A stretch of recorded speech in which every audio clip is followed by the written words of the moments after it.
Boom, boom, boom, boom. That's my sound effect that we're gearing up. All right, welcome, Your Persona Universe. We're back for another episode. Oh man, today, I am so excited, and I'm always excited, but this time I'm even more excited to introduce another guest onto the show. And yes, we are talking about Star Wars again.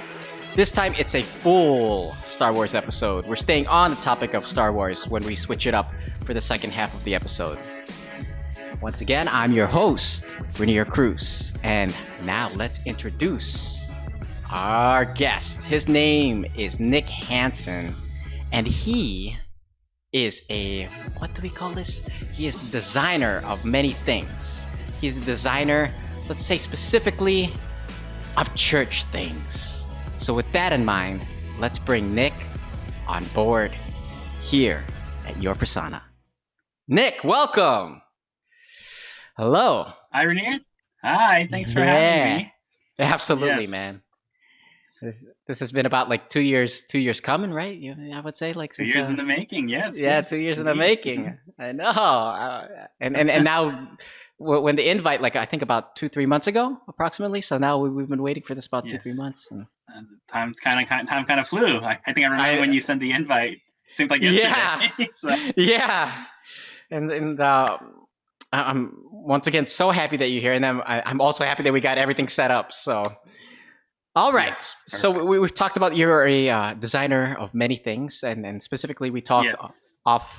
offline here, a designer of church spiritual things. So in Okay. some Talk about it. some words in your own words, how would you describe Sure, that, okay. and what got you started with that? I guess. So I guess I design for Christian, but specifically for Catholic. They call it liturgical or worship items. So it'd be the vesture, things that the priests would wear, and the servers, and like things that furnish, like the altar, which is where you do the mass and the ceremonies and stuff, and like the candlesticks and the metal vessels. So I help kind of design and sell all that. So that's sort of my business for the last 5-6 years. So Oh yeah, that's right. crazy. Yeah. You've developed it from a hobby into a business. I remember that now. Correct. Actually, yes. Yeah. So I actually started out as a hobby, and let's see, when did I start? I think I actually started a little bit in high school, and then some in college.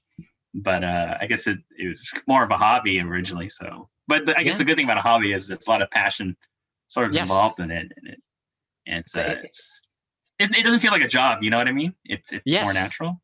And that's a good deal. And that allows me to grow organically in terms of my artistic direction and design and the way I approach things. So started out. I guess it's for young Catholics. Sometimes if you're younger, you can help out in mass, like an altar server. So that was me growing up. So I guess it allowed me to like participate and kind of see things up close. And I guess that exchange kind of naturally kind of piqued my curiosity. Like, like, why do they make it this way, or design and stuff? So that sort of put like the seed of, design in my head, I guess. So it kind of grew from that, and I just kind of developed, I guess, from a young age through high school, and after college, it sort of just kept on really growing. So that's where I'm at now, I guess. So 5-6 years in. So some of the 5-6 years. I thought it was only 2. Actually, no, sorry. I keep on thinking it's like 2020, but actually it's 2014. So actually it's like 7 years. It's That's 7 years, man. That's 7 years. Yeah, like 2014. Yeah, so 7 years. It's kind of crazy. Wow. I know. So that's how some of the best things happen, right? Some of the best things happen when it starts off just it's something that you just like to do, or you just like to be that person's friend, and then it just develops into some sort, whether it develops into something better than what it originally, rather than it being all planned out. So, but you did mention the vestments. So those vestments, and George Lucas has even mentioned, like he did tailor some of the Jedis after some of the priests. See? Yes. There's that connection. Yeah. Here's our segue into the world of Star Wars. So we're obviously not going to be talking directly about characters and Jedis today, but at least it gives us a segue into the Star Wars world. So today we're going to be talking about your top 5 iconic Star Wars vehicles. And even if they're not man, iconic, that's we'll exciting. make them iconic through this episode, Sure. through the power of Zoom. Zoom. And your persona. Thank you. Yeah. So let's start off with your number 5. Number 5. So number 5 is, I don't know what it's called, but it's, if you remember in episode 1, the what do you call it, the Phantom Menace, Qui-Gon Jinn and Obi-Wan. I guess they go to that Gungan city with Jar Jar Binks, and then like they go back up or they go back down, but it's like that kind of cool underwater ship thing. I don't know if you remember that from the first episode. Oh yes. And then that's when they really go. Cool? Yeah. They had that catchphrase. There's always a bigger fish. That one, right? When they said it in that underwater. Yeah, I never knew the name of that type of underwater ship either. I didn't know the name of it, but I guess just to kind of some context. I used to like Legos as a kid, and Star Wars themed Legos were one of my favorite sets for Legos, because a lot of the Legos have like special themes, like Star Wars or Indiana Jones or whatever, blah blah blah. But yeah, they still do it. They even have the Legos games. Was like, but Star Wars themed Legos was like one of my favorite themes for Legos. So in a certain sense, actually, this list is influenced by either sets that I had or sets that I really wanted as a kid but never got. So, but anyways, so this underwater ship was something I got for Christmas. I think when I was like 4, 5, 6, 9. Still not, I can't remember. But okay. Yeah, it was one of my Christmas gifts. Yeah, it's underwater ship. So I guess it kind of just became ingrained in my memory. It's like, it's one of the cool vehicles for Star Wars, right? That also had like the spinner in the back, right? On for the two yeah, engines. Like I remember as a kid. Yeah, it had like these really cool Lego pieces that had a spinner thing. Yeah, on both sides. So that's why it's definitely on my top 5 for sure. So yeah, it was like, awesome. Yeah. So that's your top 5. Let's move. Number 5. Let's move to your number 4. Number 4. So I guess number 4 would be the TIE Fighter. That classic, Imperial ship that would, attack the good guys. The Resistance or Rebellion. Yeah. Which it always looks so interesting. I mean, it didn't really make sense how it like flew, because it was just like these 2 random wings and then like a pod in the middle. But it looked pretty cool, too. Yeah. Yeah. Movie magic. I know. So I don't know how it moves like in terms of physics. It doesn't really make sense, but it looked really cool, Oh, I agree with laser you. Stuff. So would you say Darth Vader's TIE Fighter as well?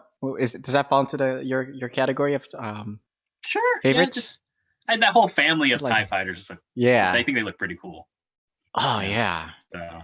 Well, what would you say is your favorite scene with a TIE Fighter, or even favorite recently, movie?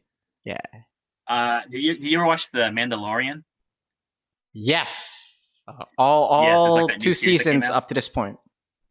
Yes, I really like that. I mean, to be honest, I don't like that new series of movies that came out. To me, it's kind of wacko. But I really like the Mandalorian series a lot. Yeah, I know it's a controversial opinion, but I wasn't a big fan not The Mandalorian. The Mandalorian was widely praised. It's the sequels that the last 3 movies that were polarizing. But The Mandalorian, you can thank Grogu for that. That's great. Oh yes, Baby Yoda. Great. But you were saying The Mandalorian. There's this one scene where I think Moff Gideon, he's like the new bad guy of the series. He comes in out of a TIE Fighter, and it looks like so cool, and he looks so like hardcore. It's like, dang, he's a new. Oh yeah, and then he crashed that TIE Fighter at the season 1 finale and comes out with the Darksaber that he ripped off from the. It's like, dang. Yeah, he ripped it off from the Mandalorians. Like, dang, yeah, exactly. That was the same reaction I had. So he's pretty cool. He's like, basically, like, he's the cool bad guy that I guess Kylo Ren should have been. I don't know. Maybe that's a little divisive. But... Ouch!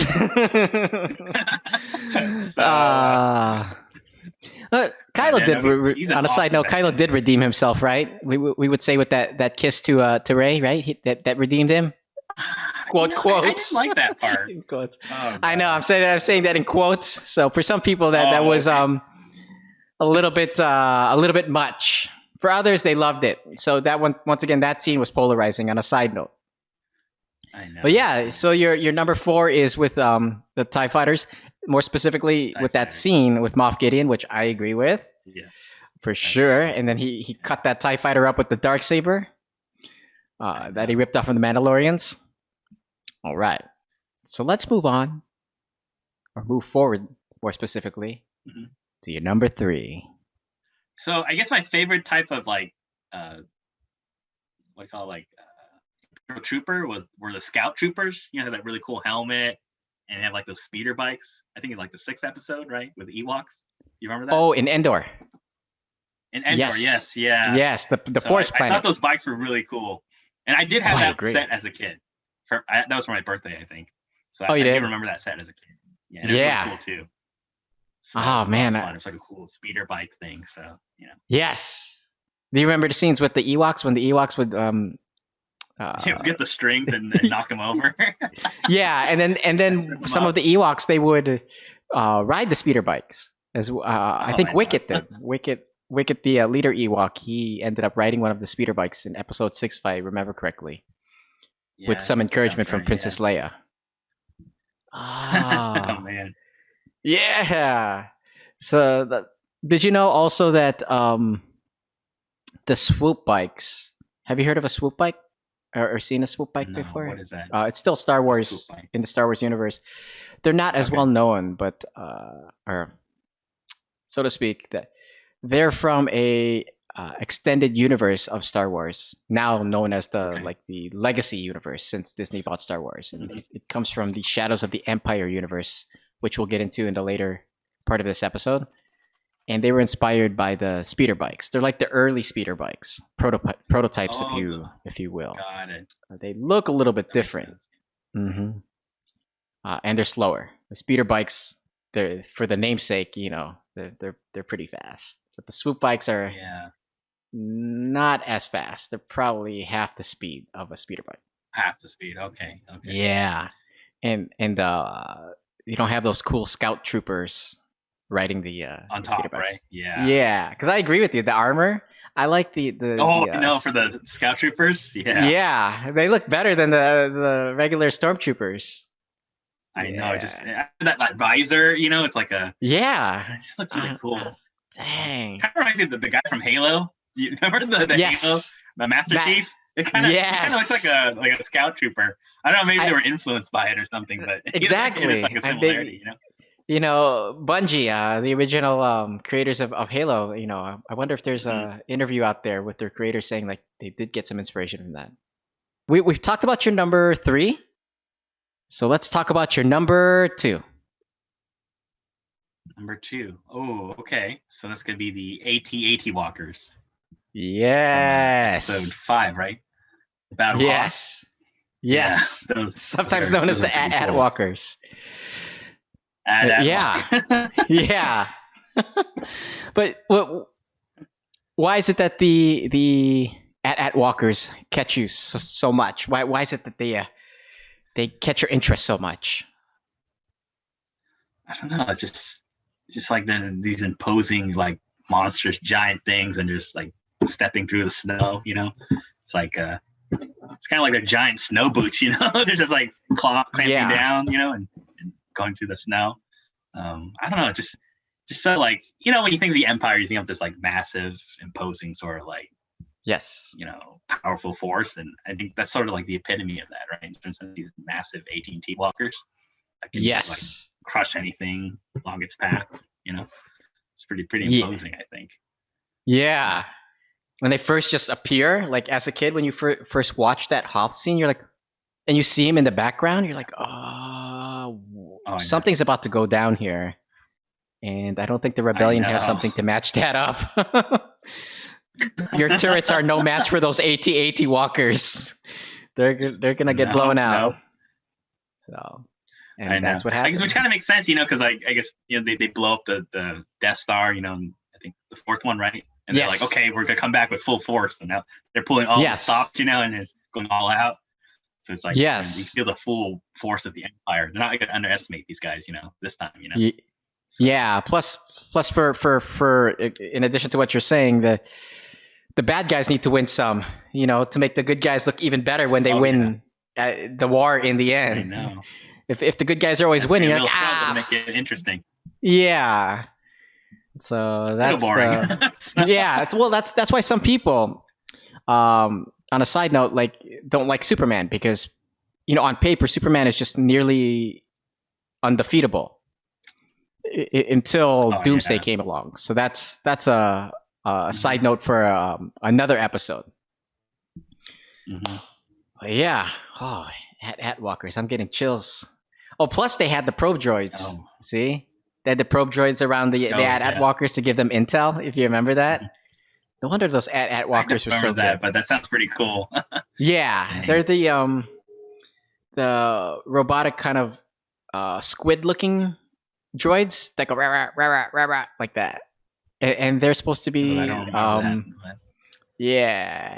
they're supposed to be like intelligence droids. They collect intel and then they give it back to like the at walkers. So it makes up for why the at walkers were so slow. They knew all the intels, like the weaknesses of where they should shoot. Got it. Okay. Yeah. Oh man. Very cool. That's awesome. So that's your number 2. All right. 2. So we're gonna insert a drum roll somewhere, Okay. Here. And then now we're gonna get to a moment of truth for you in this episode, which is we're hyping it up. We're hyping it up. Your number 1. Number 1. It's going to be the Millennium Falcon, which I think is just classic Star Wars, right? So. Ooh, yeah. I know. Yeah, it's the epitome of Star Wars. I know. Just when you think of Star Wars, you think of Millennium Falcon, right? Yes. So. Yes. I mean, I guess so much so they brought it back for episode 7, right? They had to bring it back from the dead, So. Yeah. And it looked even better in that was one of the positive takeaways from the latest sequels is that the Millennium Falcon, because of the newer technology, like it just looks smoother. Like, even when it looked all old, it looks so old that it looks so new. If that makes sense, like because of the technology, like it's in high definition, 4K, and I'm real, like, oh man, it looks so good. Yeah. Looks so good. And then even in Solo, a Star Wars movie, have you seen that yet? Actually, I kind of like that one. Yeah, interesting. So. And the evolution of how the Falcon left Lando to go to Han, because remember Han won that in a card game, right? Yeah. Yeah, like I think you said it like Sabak or something along those lines. I think that's the name of their card game, like their version of poker. Yeah. So, what would you say is your favorite feature of the Falcon? I don't know. Just I guess that that really cool cockpit, where you could like shoot. One guy's shooting right, and the other guy's like driving. Do you remember that? And so like everyone gets to do their own thing. Where Luke used it too, right? When in episode 4 in A New Hope, when they were being chased by TIE fighters escaping the Death Star for the first time, if I recall correctly. Yeah. And then Han used it too, right? Didn't he use it as well? He probably did at one point. I can't remember exactly, but although he might have always been driving, I don't know. Yeah, because he definitely, him and Chewie. He said something like, "Don't get cocky, kid." He said that to Luke. Because Luke goes, "I got one," and then he goes, "Don't get cocky, kid." I know. Still on that same subject. I was about to say subject. Yeah. I remember. Let me know. This is up for debate. Okay. They call it the Mandela effect, which is basically, how I brought this up in the last episode with Edgar. And I remember it as the catchphrase as "Hold me, baby, hold together" when they're going through like the Kessel Run. Others remember it as like Chewie, "Hold me together," something like that. What do you remember that catchphrase? I mentioned that because they said that in the Falcon. That's a big catchphrase that was said inside the Falcon during the Kessel Run. I'm like, I can't remember even what the phrase was, to be honest. It's like, me, so I don't even know. It's one of those catchphrases that's debated, similar to like, "Luke, I'm your father." Apparently, that's not Luke. He wasn't saying Luke. He's going, "No, I am your father," instead of Luke. So, but we remember it as Luke. Yeah, because I remember it as "Luke, I'm your father." I remember him So saying Luke there too, but it might be a yeah, distorted memory, actually. yeah, it's that Mandela effect where we Yeah. our mind plays tricks and we remember it as that, and so therefore it just becomes part of pop culture Yeah. and referenced that way. But I think it's so really, interesting. The fact is, it's collectively like different people memorizing things wrong. That's what makes it so interesting. yeah, that's what makes it like, and that's also what makes it special too. Is the fact that Yeah. you know the fact that people are invested enough to make different versions of what was originally on screen. Yeah. Yeah, Very interesting. awesome. Okay, so we've gone through all of your top 5, Mm-hmm. which were great. They were great. Thank I you. agree, and you'll see. You'll see. We're about to get to the second part of this episode, the second act, if you will. Speaking of second acts, Mhm. this is usually the part where the guest gets to take the wheel and drive the episode a bit, Okay. where you get a chance to interview me. Oh wow. Okay. I was expecting Yes. that, but okay. Yes. And the even cooler part, not that the other episodes weren't cool, because each episode is got its own unique vibe and feel, because every guest is different. Yes. This episode, I'm sticking to, or we're sticking to the same top 5 that you did, because usually I switch up the top 5 for when the guest interviews me. But so I'm gonna stick with naming off my top 5 Star Wars vehicles. Okay. Yeah. Oh wow. Okay. Okay. So, with that in mind, I give the wheel. Here you go. If I can give it through the screen, you could see Okay. me. I'm giving my I'm gonna grab hands it. through the screen. Are you receiving it? You receive. Okay, pull it towards you. All right, I've let go. Now. Everybody, you can see that I've let go. Nick now has The wheel. the wheel. Okay. This is the first time that I've given the wheel through the screen. Wow. That's Virtual how powerful donation. Zoom is now. Virtual transfer. Personal transfer. We're on Ethernet here. It's real quick. And on Google Okay. Fiber. Real quick. Google Fiber. Unofficial sponsor. Alrighty. So, Nick, I am ready for you. Okay. So I guess let's do a countdown. So Reneir, what is your top 5 Star Wars vehicles? Starting with number 5. Yes, I am pulling out my trusty iPhone here Okay. with my list. Okay. All right. So, thank you, Nick. My number 5 is the land speeder from A New Hope. When we yes, it's when we first meet Luke, a young Luke with all the white garment, like a the very, very innocent Luke, inexperienced. He was on his Aunt Beru and Uncle Lars's farm, and Uncle Ben, aka Obi-Wan, he went by Ben Kenobi at the time, decided it was time to get Luke and start training him. So he got Luke. They went down to the cantina in the land speeder, and then talked to Han Solo. They got their deal done. I won't go into details about that. And then they went back to the farm, and they were zooming down the farm because they found out that the farm was under attack because they saw it on fire from a distance. Oh yeah, that was a sad scene, right? When and it was an intense scene. Yeah, and you see the skeletons. The skeletons. I'm like, ooh. Oh yeah, that's dark. Yeah. I'm getting chills. I'm rubbing my nose right now. Like, ooh. Yeah. Oh, man. And so that, as like a 5-year-old watching that was quite intense. That also let me know that the world wasn't all peaches and cream too. that was my first one of my first forays. And so like, so it's not always Barney the dinosaur. It's there's stuff that does happen like that. Ooh. But back to the land speeder, seeing that move in record time, I was just like, I gotta get me one of those. I've been waiting for that, alongside with the hoverboard from Back to the Future. So that's why those two have that in common. Like they're not necessarily like ships. At the same time, they're not normal cars. They're not normal vehicles. So that's what makes them so cool. They're like the in between, and they hover, they levitate. So it's just and the speed that they go. Oh yeah. You don't have to have roads for the most part. You go off-roading on that, right? You can go off-roading and it won't get dirty. No tires. Yeah, no tires. Yeah. You know. Oh, it was also the vehicle that when back in the cantina scene, when they first entered the cantina, the infamous "These aren't the droids you're looking for." Oh, they were. That was the one. The They were Jedi in that hand trick, vehicle. right? Yeah, the Jedi hand trick. Wow. AKA, I think also it's Jedi mind trick as well. People call it both. Oh, the mind trick. I think they say mind trick more, not hand trick. So, well, you know what? We are going to add that it's also called a Jedi hand trick as well. hand trick, okay. You know, it can be known as both. Okay.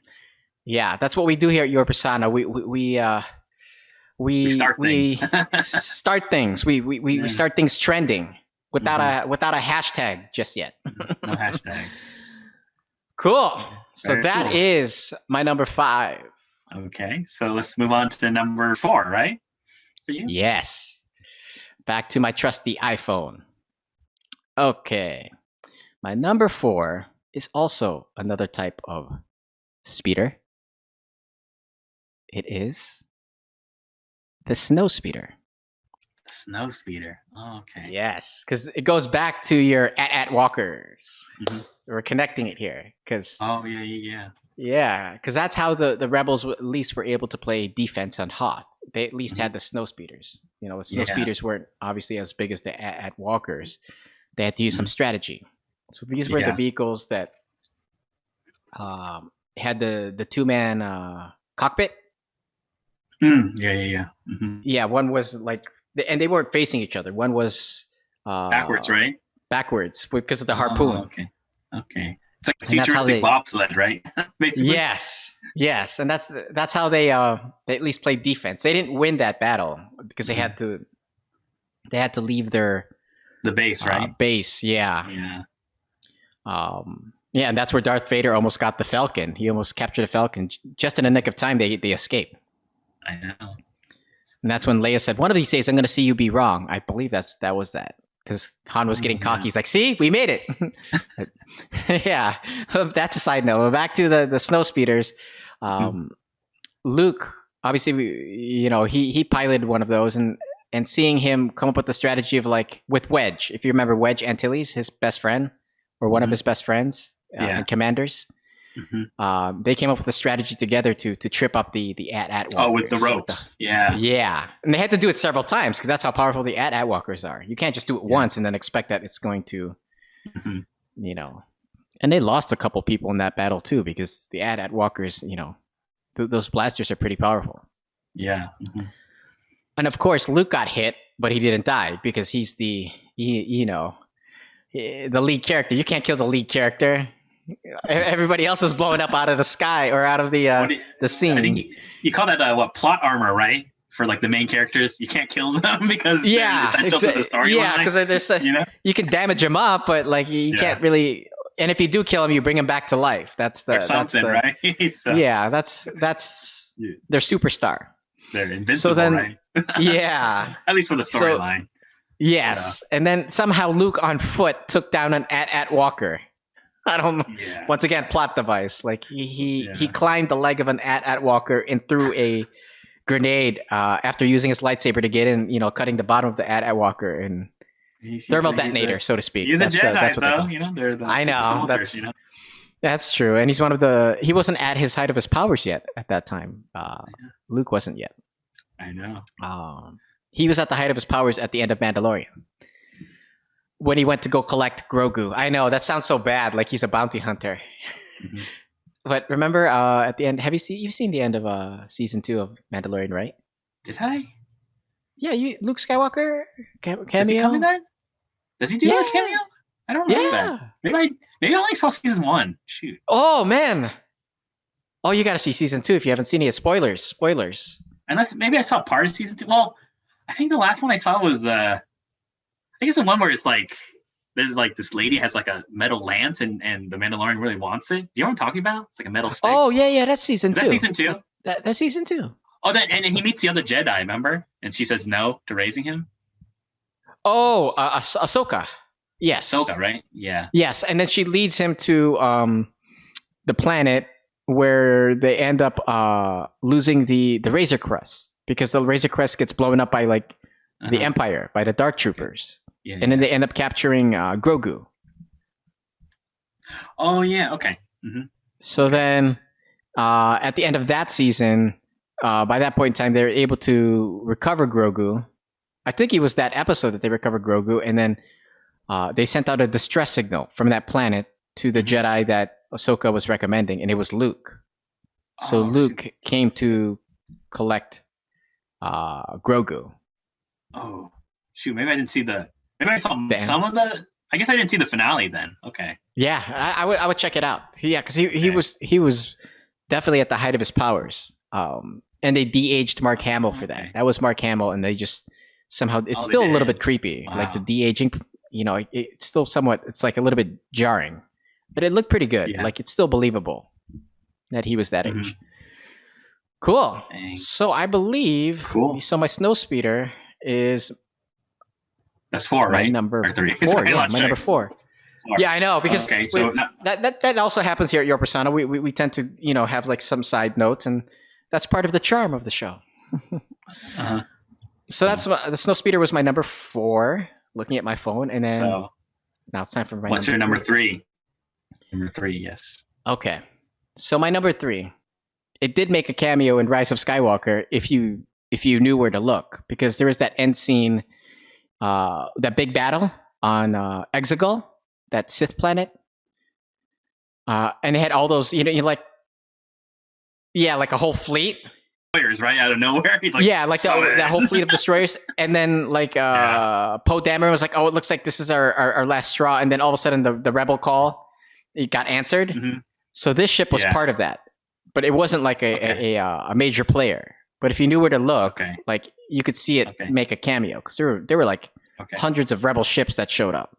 It was right behind the Millennium Falcon. They're all like different too, right? Yeah, like different shapes and sizes. So it's kind of exactly. Okay, and so this one is called the Ghost, and it's a freighter as well, and it's still canon. It's from a show called Rebels, Star Wars Rebels, which basically, I believe it takes place between. I tend to get this confused. I think Revenge of the Sith and A New Hope, because Darth Vader already exists. Okay. Yes. Yeah. Yes. So this is so that's like the height of the Empire, then, right? Pretty much. Yes. At that point. Yeah. This is post Clone Wars. Yeah, because Clone Wars have come and gone. I believe Obi-Wan and Anakin have already had their fight, and then Luke has been hidden. Luke and Leia have been hidden from the Empire. And so with that in mind, there's the rebellion is starting to bloom as well. Hence the name of this is an animated series called Rebels. So that's why it's called Rebels. Okay. Ahsoka also appears in this series as a recurring guest. An older Ahsoka. Almost the Ahsoka that we see in The Mandalorian. Almost that. The one we see in Mandalorian is slightly older. Got it. Yeah. Okay. I had to take a drink here. That's cool. Okay. Hands. Yeah. Gotta stay hydrated. Gotta stay hydrated. With this your persona Yeti, unofficial Yeti sponsor. So tell us more about the Ghost, Reneir. Yeah, so the Ghost. Why do you like it? Yeah. Yeah, the Ghost is basically it is a ship from Rebels that makes a appearance in Rise of Skywalker, which I alluded to. Oh, okay. And it's a freighter similar to the Millennium Falcon. It's slightly smaller. It's still a fairly good size and houses. How many was that crew? Sabine Wren. Oh, I forgot his name, but his real name is Caleb Doom. He changed his name. He was a young Jedi named Caleb Doom, and he changed his name. I forgot his name. It starts with a J. Then there's Hera, who he marries. She's the pilot of the Ghost. And then they have their muscle. Oh man, I can't remember his name either. He's like the Chewie of the ship. So I think they have, it's like a 4-person crew in Rebels, and then it has like reoccurring guests, including Ahsoka that ride on the Ghost. The Ghost is not as fast as a Falcon. It does maneuver pretty well through like an asteroid field. I don't know how fast it does the Kessel Run compared to the Falcon. That was never Tested. a thought. So, Yeah, never tested or a thought. I like how the cockpit is centered. Don't get me wrong. okay. I like the Millennium Falcon's Mhm. cockpit. Yeah. It's off to the right. That's how that type of freighter is. But I'm also a minimalist, so I like a having streamline sometimes. yeah, like the streamline. Let's if I'm gonna get something in the back of the ship, let me just run straight rather than like running through all these corridors to get to my like my hyperspeed is broken. Okay, I just run to the back. Mm-hmm. So going around in a loop. Yeah, instead I'm going around in a loop, but that's the charm of the Falcon is they've shot quite a few scenes with like Han or Lando running like, hey, we got to get to the the cockpit, fix the hyperdrive. Yeah. Or they're shooting like stormtroopers as they're closing the Falcon and going through the corridors of the Falcon. I'm like, oh, okay. Mm-hmm. So yeah, that's the Ghost in a nutshell. Oh, it also appears in Rogue One. Rogue One. Oh, okay. Yeah, on Yavin 4 when they're prepping for the Death Star, original Death Star's destruction, that Death Star battle. It makes a cameo there. And I forgot, they have their R2 droid, their astromech droid. Mm-hmm. I can't remember his name as well. I think it's like R9. I could be wrong. Yeah. R2's cousin. Yeah, it could be related. I'm just kidding. Yeah. Yeah, because it's been a while since I've seen the series. I'm planning to watch it again in its entirety. It's been about 2 years, so I usually remember these characters' names. But all good. So yeah, it's technically a 5-person crew. 5-person crew. Wow. Yeah. Nice. Yeah. So that's my number 3. Yes. Awesome. Okay, so let's going out to second place. For the silver medal. I'm going for the silver medal. We're going for number 2 here. I talked about this game, Shadows of the Empire for Nintendo 64, where the swoop bikes are from. The main character of that game is Dash Rendar.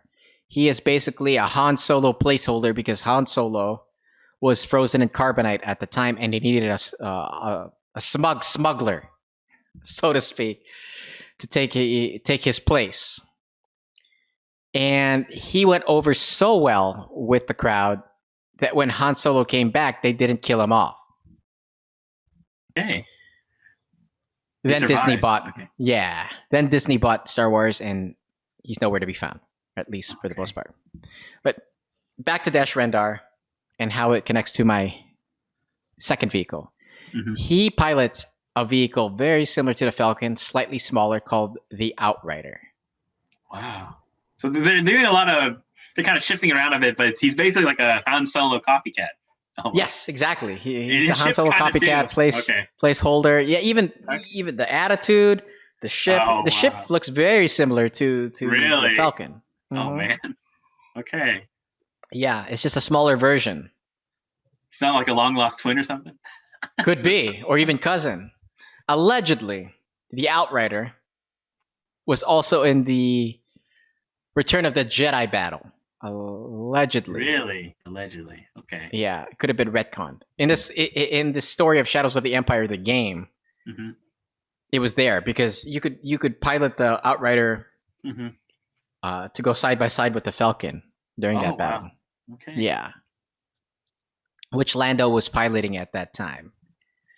They also invented a villain called Prince Shizor. I got my tongue twister in there, which I got twisted in the first episode of Your Persona. His name is so hard for me to pronounce. Prince Shizor. Okay. Yeah, he's like this green alien-looking guy with a ponytail, never to be seen again. But back to the Outrider, because it is very similar to the Falcon. That's what appealed to me. I also like that it was a smaller version of the Falcon. Okay, travel. I size. loved, I loved piloting that vehicle in Shadows of the Empire. It just had this. Okay. It was also more. I felt it was more maneuverable than piloting the Falcon in like other games where I've used it. Where I've used it, meaning the Falcon. When you park into like a Star Destroyer, there's like a compact space you could put the that one in yeah, there, exactly. The Millennium Falcon.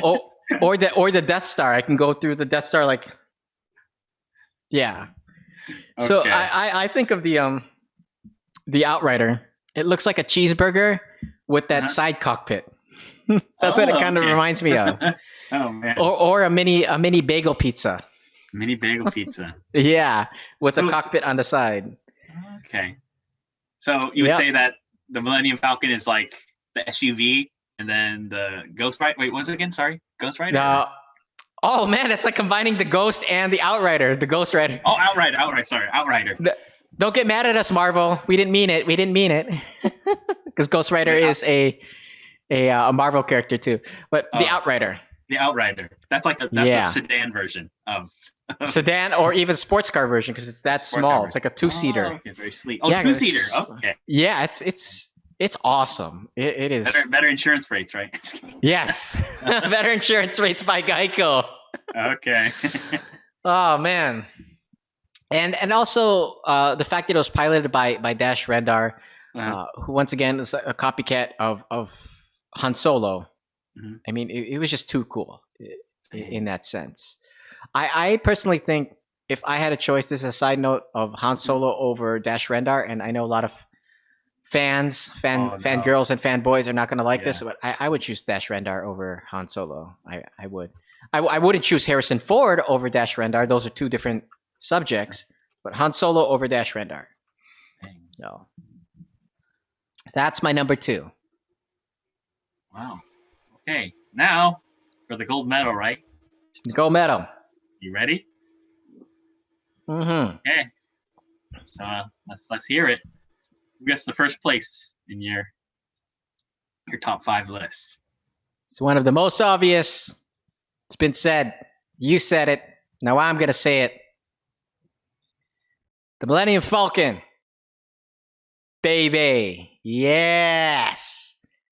Classic. The all-around, as all-American, well, I can't say all-human because not all humans. Yeah, Chewbacca and whatever. What is Nib or Nibnim? Lando's co-pilot, Num Nums. I still don't know his name up to this day. The one with that looks like Phantom of the Opera. With the cheeks and and the mustache. I think he had a mustache under that. Oh, really chubby cheeks, right? Chubby cheeks, right? Like it extends past his mouth. I don't know. Yeah. Nim. But Nim. Okay. Yeah, but let's see. That's what makes the Falcon so number 1 is because there's so many characters that piloted it and written in it, and there's so many stories to go with it. It's not just the looks of the Falcon; it's the iconicity. I'm inventing a new word. Yeah. That goes with it, and also how Han Solo won it from Lando. We got a chance to see that in Solo: A Star Wars Story. We heard about it in A New Hope, and then we finally got a chance to see it. A bit. I wish it was Han Solo himself. Like the actor who played.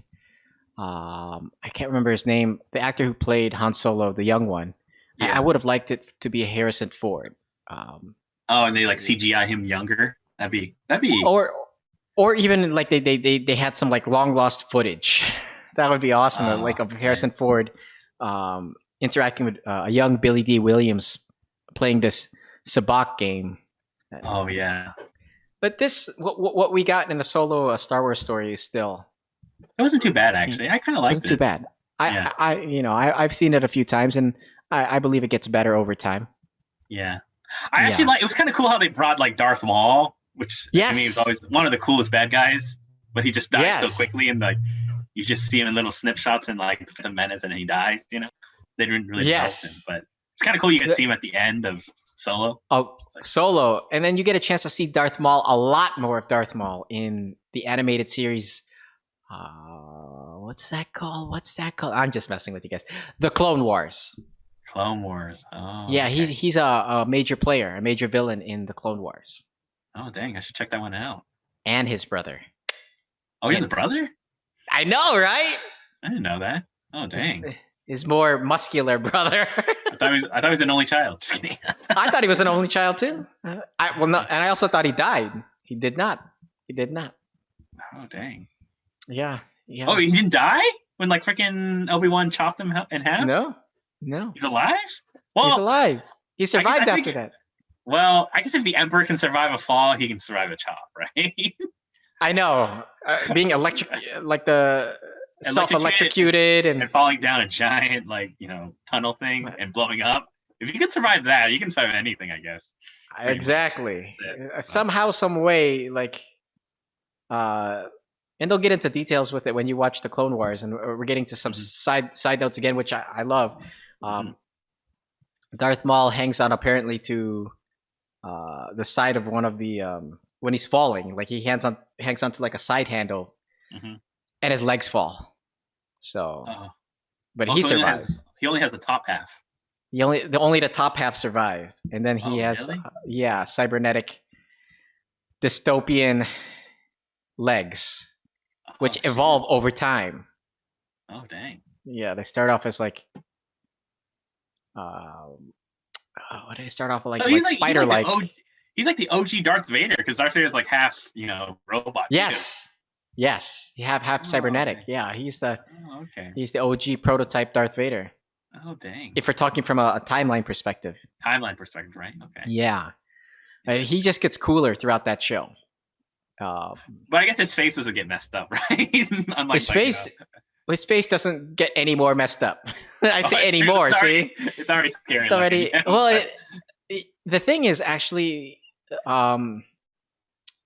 that's actually face paint, and that's part of his race. He's part of like a Zabriak. I may be mispronouncing the name of the race, but he's from a planet of a species, and the planet's not called Zabriak, but the species is called Zabriak, and you get a chance to explore that backstory in the Clone Wars. Like that. So he looks normal. Yeah, for his race. Yeah, for them. Okay.